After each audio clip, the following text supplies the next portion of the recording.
Hello, this is Arnold Mangioli for Grateful, Ready, Open, Willing. And I'm sad to tell you that this is the last episode of our series with the legendary Sandy Campbell. If it were up to me, I would keep this going for like months and years. We'd just like do it weekly on the Oprah Winfrey Network, but or at least on like some sort of Broadway channel. But I have imposed on the legend's time long enough and asked her to join us for a whole week-long of sessions. So of sessions and obsession for me, because I could listen to stories of your wonderful career just on and on and on forever. I love the genuine fully present in the room angle you had as an accompanist, working so hard to be unobtrusive and to not stand out, and yet seeing and experiencing so much of who people really are in these heightened situations, which I just think it's such an invaluable resource for people of the theater to know about and hear from that perspective, you know. So thank you, Sandy Campbell, for joining us. And so this is our last little bit of time to chat, at least for this series. Who knows, there might be another one someday. But for this one, we were talking last time about composers and lyricists you've worked with and various teams and how you've worked with them. And I know you used to tell me a story about Alan J Lerner and working with him and how he came up with his lyrics. Why don't you share that with us and we'll go from there. Actually, how he came up with his lyrics. It was how he wanted people to use his lyrics. And so I would be we another bathroom. We were in the ladies' bathroom at the Hellinger. Was that where we were? Mark Hellinger Theater, yeah, it's now the Times Square Church, but yes. Now a church. That was another one of those wonderful Broadway Oh, big bathrooms, and not just luxurious grand house, yeah. that's where Kate would do all of her rehearsals with the director and with other actors. That set was down there, Yes. down in the theater at that time, and so we would I would be there was a piano there, and I would be playing for people to sing. And what Alan asked them to do was he to just stop for a second when they were singing something. When he heard something, then he and we just stop and wait, and he would walk to the corner of the room by my piano, and he would put his face in the corner, and he would say the lyric that he had written. So let's say it was what's a lyric of Alan J Lerner lyric? I have often walked down the street before, but the pavement, right. I have often walked down the street before. I have often walked down the street before. I have often walked down the street before. And he would do that, and he'd speak it out loud to himself, where he could hear himself, where he wanted the stress to be. And he wanted you, and then he would turn back to me and to the singer, whoever it was, and explain what he was trying to say, and have them say their song. I have often walked down the street before. I have often walked down the street before, and try what fell on the ears in the most natural way. That's what he was looking for. He didn't want them to go, I have walked down the street before. They didn't want to do, he was trying for that people would sing the way they spoke. That was the point. That it just happened to be put to music, but it was normal speech to music. Am I making sense on any of that? You are. And, you know, I'm just thinking how, although you had that experience working with Alan J Lerner, that's just such great advice for every Broadway singer to know about, to just not talk in the rhythm of the way it chops up in the music, but just to say the sentence and to get the meaning across in the most natural way. It's, you know, it's so much what the writers are looking for so often. Yeah, that makes them look good. Exactly. They look stupid if they went, I'll go for strong.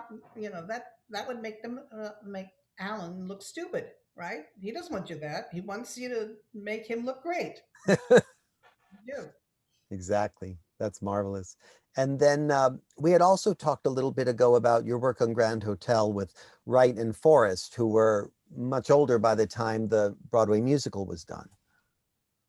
Yeah, they had started. They would tell me, well, Chet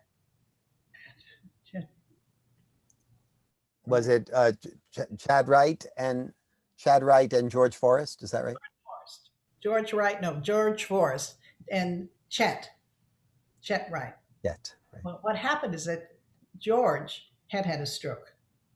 So he was non-communicative. He was adorable, and he had this, that face that people have when they don't see anything or hear anything. That's just very pleasant. So he was always there, and Chet would do all the talking, and he was that great rocking tour. He could tell stories forever.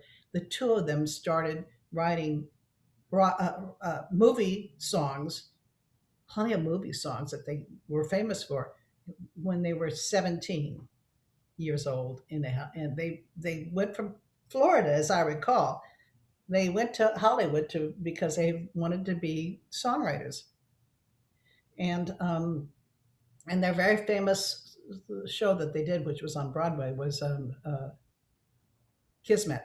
And that's what I thought. Yeah. That's what made them famous. But they were long before that. They were famous in Hollywood, and they knew everybody. And Chet was particularly elegant. He was dressed elegantly, Yeah. and slim. He was slender, and he just looked perfect. So They were true gentlemen. I remember them. They were you're true very gentlemen. and the problem was that um,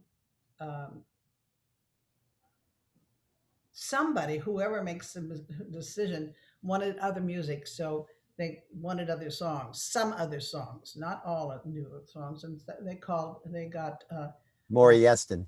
Maury came in and Yeah. sang love can't happen, and a whole bunch of songs.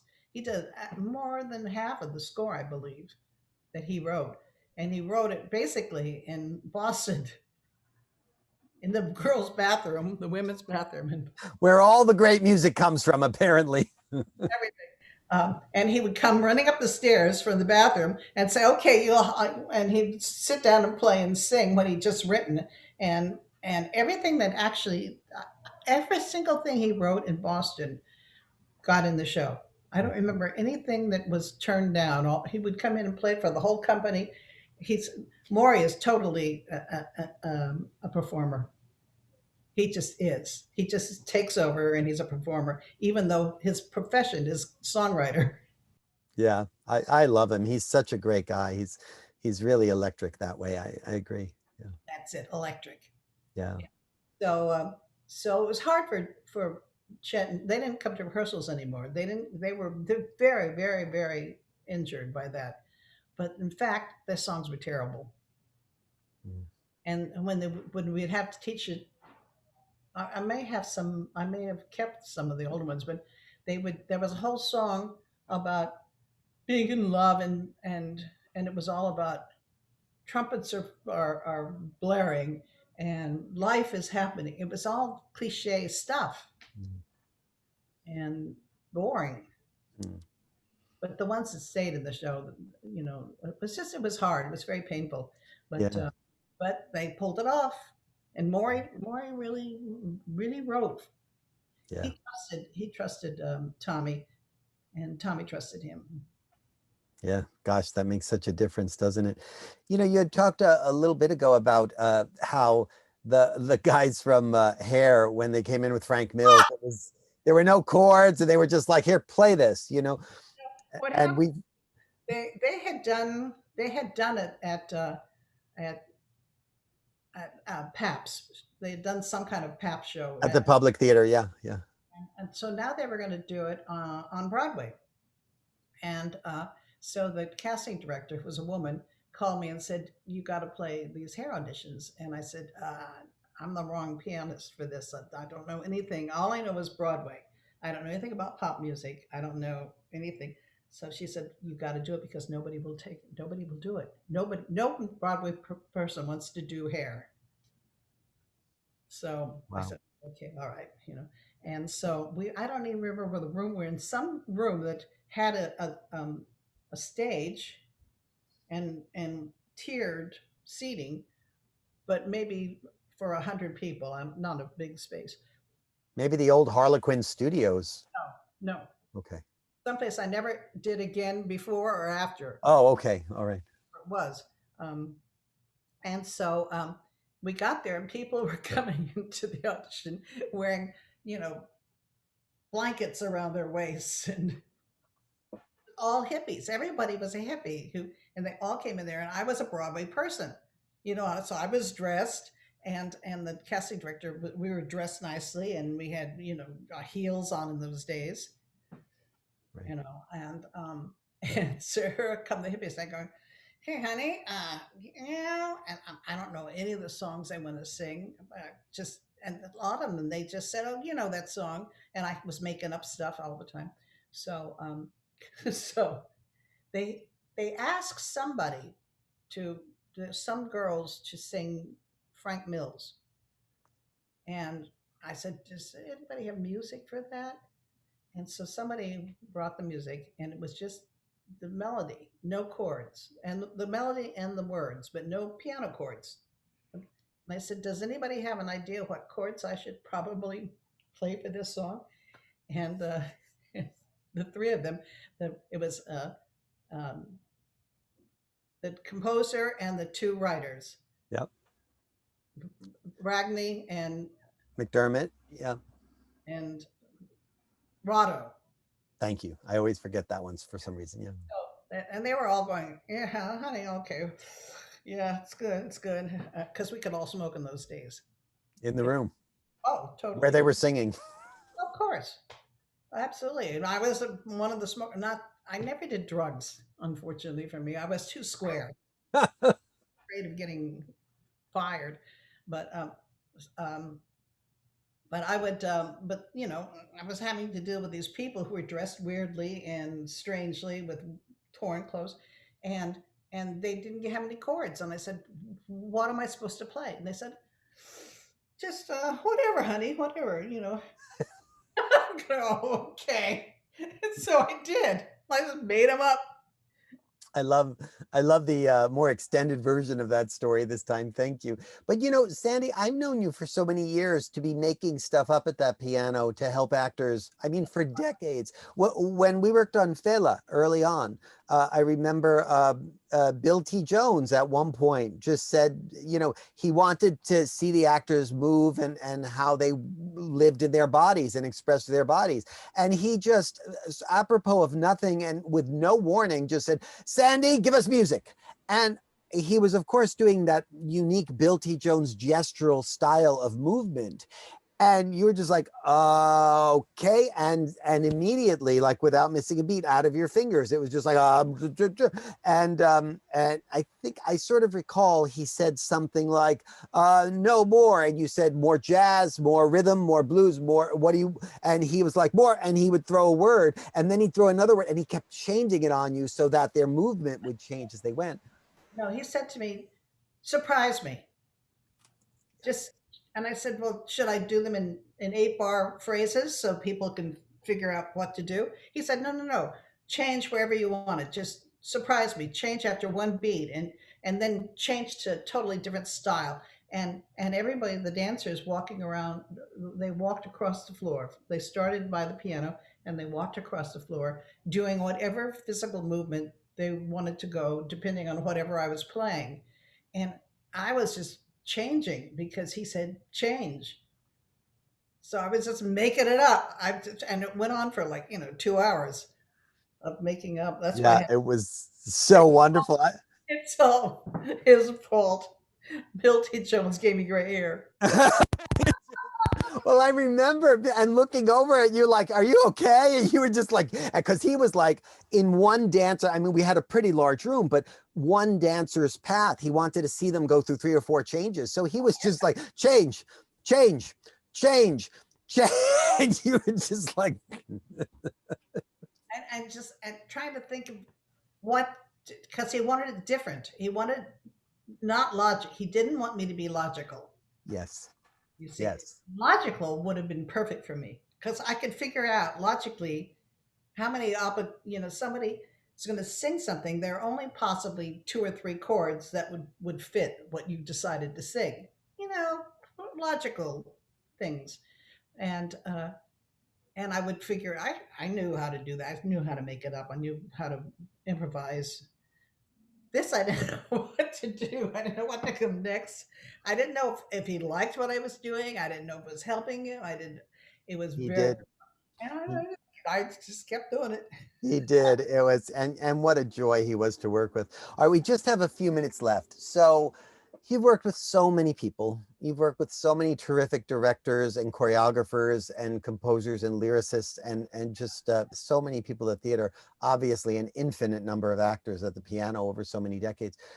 Um, I don't want to say something inane and stupid like who's your favorite, but I'm curious, just to wrap up here, are there any particular experiences with particular individuals you remember, like as we all do, where there are just moments that pass through our minds of memories of just incredible moments of like, wow, that was a moment of witnessing true genius, or wow, that was a moment that really challenged me and I excelled, or I just have such a great feeling about that person. They just live in my heart because they're amazing. Like what, anything comes, I'm looking at your face. You're like, what?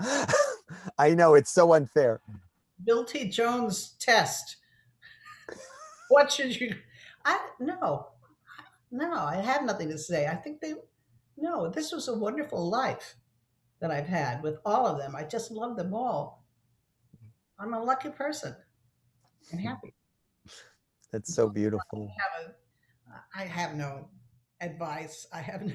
I just play the piano. Come on. So you haven't learned anything in all those years of playing the piano? And have a good time. Party. Have a good time. So that would be your closing words and your advice to everybody coming up in show business. Time. We love it. We're going to love it. Just enjoy. Isn't that wonderful? I remember you said to me once years ago, you said, work for everybody. That's the goal, that we can all work and have a good time.